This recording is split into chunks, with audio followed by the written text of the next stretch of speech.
I'm Corbett Wall with DV Auction, here with your feeder flash for Monday, June the 10th, brought to you in part by Macrocin by Bimeda. Macrocin is proven efficacy at an affordable upfront price. With no BS, end of story. One of the best generic Draxons on the market there. For more information, go to macrocin.com. Also, Joplin Regional Stockyards, another big run for them. After that huge run they had, 13,600 there a week ago. Here today on Monday, expecting around 8,000 head. Talked to Catfish there with JRS, and he said they've been getting lots of rain in that country. He said that a lot of people are making hay, getting up to 10 rolls of hay per acre. Wow. But they have a special bred cow sale here on Wednesday starting at 4:30 after the regular weigh-up cow sale. But if you're interested on checking Joplin out, get on their website at joplinstockyards.com or go to DVAuction.com. You can view any of their sales right there in Joplin and Carthage, Missouri.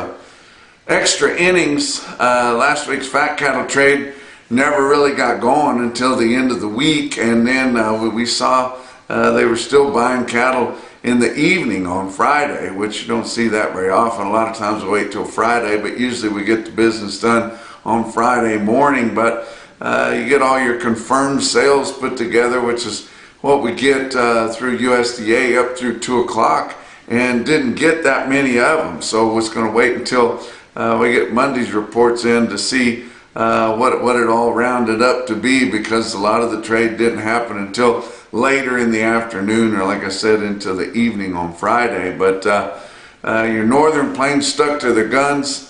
Got to give them credit. You guys in Nebraska and Iowa and up there did a good job. You held out. You didn't get buffaloed around, and you held out for a mostly steady market there, and maybe even a buck higher here and there in some places, late in the day.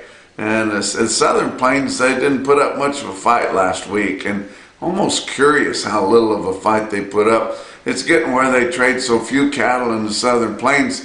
You could almost say they're giving up on those cattle, especially whenever the guys that have been selling negotiated can just not sell negotiated. They can promise all their cattle to one packer and sell them $1 to $3 over what everybody else gets that's negotiating, and it just cuts out competition. That's what they're wanting to do. The packers love to eliminate all the competition, because the competition brings about higher prices.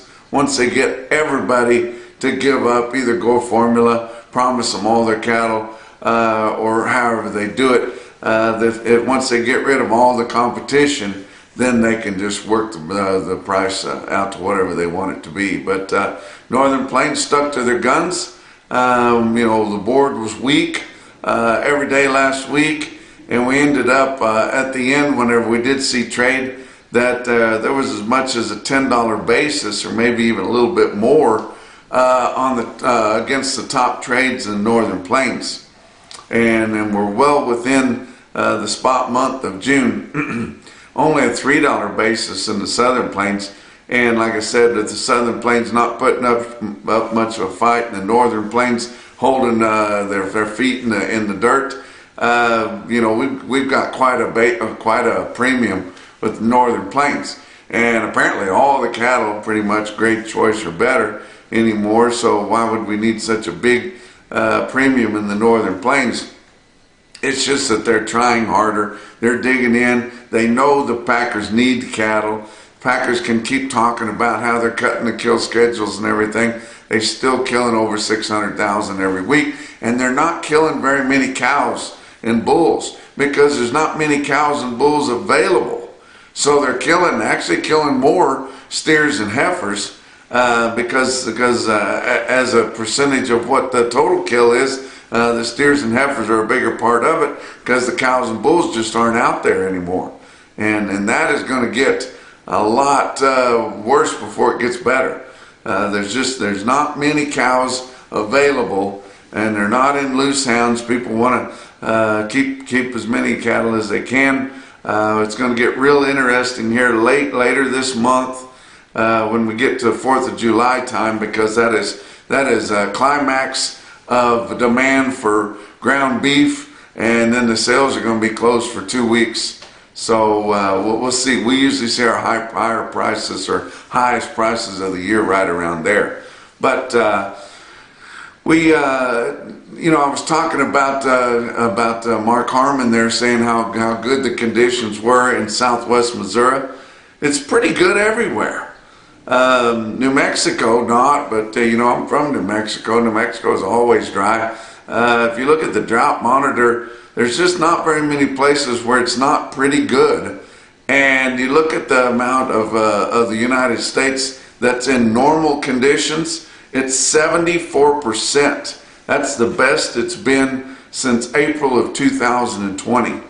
And that is awfully good. And everybody you talk to all over the country in some big cattle areas, they're just enjoying things. We're ahead of the game on our farming. Well, we always wait for a normal year. Here's a normal year, you guys. And things are pretty good. And we're real fortunate, and we feel blessed for that. Let's talk about your futures for last week. June live cattle futures. Monday was up 47. Tuesday was up 15. Wednesday was down 40. Thursday was up a nickel. Friday up 35 cents. June live cattle ended the week at 182.17. August ended at 177.17. Really hard to imagine we're going to lose that much ground between here in the middle of the summer. August feeder cattle, Monday was down 20, Tuesday was down 17, Wednesday was down $1.20, Thursday was down 197. That's a lot of downs. And then Friday was up 207. And then I'm going to tell you all about the hottest feeder cattle sale in the history of time, and it was at Fort Pierre livestock auction, Fort Pierre, South Dakota. They paid no attention to all that lower all week long. And I don't even know if they knew that the board was up on Friday, but they bought cattle at all-time record high prices individually on lots and groups and loads, and then your weighted averages are all-time record highs too, but going to tell you all about that. August feeder cattle ended the week at 254.92. September ended the week at 255.85. July corn 448 3/4. Beans 11.79 1/4, and Kansas City hard red winter wheat ended the week at 665 3/4. Fat cattle trade through Thursday of last week, they had only sold 13,500. Nothing. Live prices up through Thursday at 2 o'clock, 184 to 190. That was unevenly steady. Weighted average on live steers was 186.73. More than $2 lower, but the Northern Plains hadn't traded anything at that point. Did have a few dress sales up there, but not very many. It was a little bit weaker in a light test. The only prices we had were $2.97 to $3. Weighted average on dress steers up through Thursday was $298.87, about $2 lower. But like I said, we hadn't hardly traded anything in the Northern Plains. On Friday, we did see trade, and we didn't get all of it because they turned that stuff in at 2 o'clock for mandatory price reporting, and anything that happened after that or that the Packers didn't get in before that, we don't get to see. But we had confirmed sales in Iowa, 6,500 on Friday, 11,700 for the week. That's less than half what they normally do. Live prices 188 to 192. That would be steady with last week. Or the previous week, steady 188 to 192, be steady with the previous week. Dress sales 298 to 301, be steady to $2 lower than last week. But I did hear in Iowa and in eastern Nebraska, we did have some 193, pretty significant 193 there in western Iowa, and some 302. So then that wouldn't be much cheaper than the previous week. Nebraska sold 1,700 on Friday, confirmed as all, and that's all the cattle had sold all week long in Nebraska. 190 was the only price we saw on Friday. Live $3 to 301 dressed. Kansas sold another 900, but Kansas sold their cattle early this past week on Thursday, and just give up at $1 cheaper. And like I said, it's kind of curious. You know, are they getting something under the table here to give up like that, or what? Try a little harder. They sold 7,800 for the week. Only price we saw in Kansas was 185. That was a buck lower than the previous week. Texas only sold 100, 1,600 for the week. Now somebody could slough 1,600 cattle for a little bit of under the table at 185 if they wanted to. I'm not accusing anybody of it, but they sure didn't give up. Sure didn't put up much of a fight. We did see the Fed Cattle Exchange, and they had an active sale online platform there on Friday, and this past week was the first time that they had fed cattle from Canada on the Fed Cattle Exchange, so that was interesting. But they did sell some cattle on Friday. They were beef on dairy cattle. We've talked about them. They make all the lights come on the grid, guys, and they sold them bid the grid, so that's the price. They start the grid out, and they still leave the top open for premiums. But they were beef on dairy cattle sold on the Fed Cattle Exchange in Texas from 187 to 188.75. Makes the guys that are feeding regular cattle and giving up at 185 wonder what they're doing. Box beef cutout values were higher. Well, actually they were mixed. Your choice cuts were higher last week. Weighted average on all of last week's sales, 316.05 on the choice. That was $2.80 higher than the previous week's weighted average. The end of the week on Friday, 316.75 was about 70 cents higher than that weighted average, so that was good. Select sales, your weighted average on all of last week's select sales, 302.21, down 32 cents compared to the previous week's weighted average. And your late Friday sales were almost $1 cheaper than that weighted average. But your choice select spread on the weighted average of all of last week's movement was just under $14, and that's based on 589 loads of cuts, grinds, and trimmings. Talk about your feeder cattle market. Your real-time index on DVAuction ended the week at 251.17. That was up $2.41 compared to the end of the previous week, and very, very close to your latest CME cash feeder cattle index, which was 251.20. And that's what your real-time index does best, is it a precursor for that. Don't forget, if you're looking for a big sale here with some top quality cattle, here today on Monday, starting at 7 a.m., Sioux Falls Regional Livestock in Worthing, South Dakota is having their barbecue special, having about 8,000 head there. Really, really nice cattle. I was told they will be on load lots of yearlings by 9 a.m. Get on to DVAuction.com, view and bid that sale at Worthing, South Dakota. Your cash feeders last week were, $2 to $5 higher most everywhere that they had them. Didn't have a really good test of calves. A lot of the calves, lighter calves that were offered were kind of soft, where there was enough of them to really tell. So, and it's getting hot.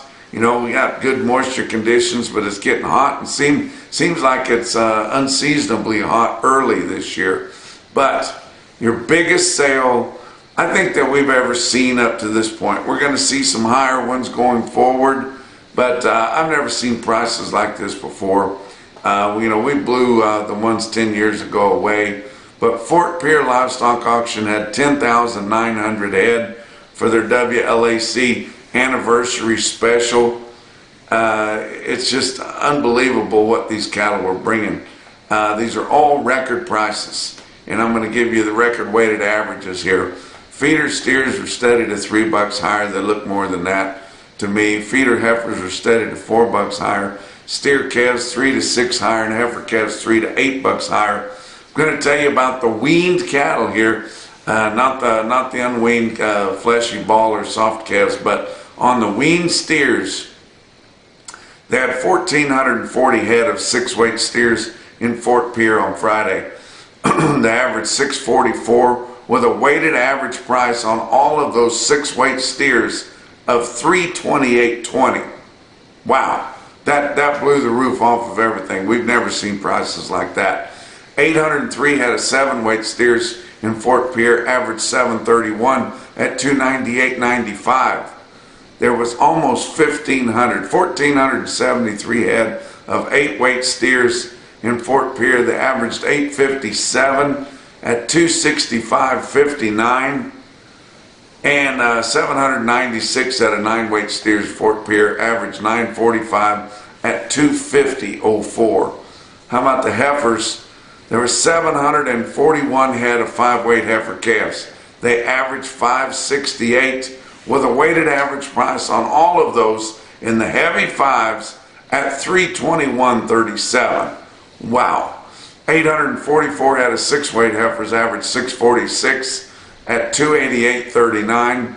And then a lot of 7-weight heifers.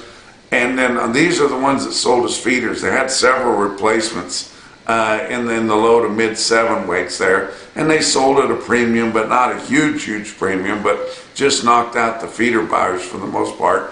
But 562 head of 7-weight heifers, Fort Pierre, South Dakota, averaged 768 at 264.93 to feed, but did see one load of heifers going for replacements I thought were crazy high. 60 head of replacement heifers weighed 791 and bring 285. How about 249 head of 8-weight heifers averaged 872 at 238.04. Those are all record prices. We haven't seen anything like that anywhere. Doesn't surprise me that it happened in Fort Pierre. It's a top sale there in the part of the country there where they got premium cattle, and the conditions are good around there, guys. How about some individual quotes? How about verdigris stockyards in Nebraska? 82 steers weighed 681 at 294.25. Let's go out west to California. Turlock Livestock Auction Yard, Turlock, California, sold 80 steers weighed 730 at 281. Be a big time quote. But the most impressive quote that I saw anywhere late last week or over the weekend, it was your Macrocin No BS top quote for the day. Indeed, come out of Fort Pierre Livestock Auction. It was 54 steer calves weighed 522 and bring 371. And that's your feeder flash for Monday.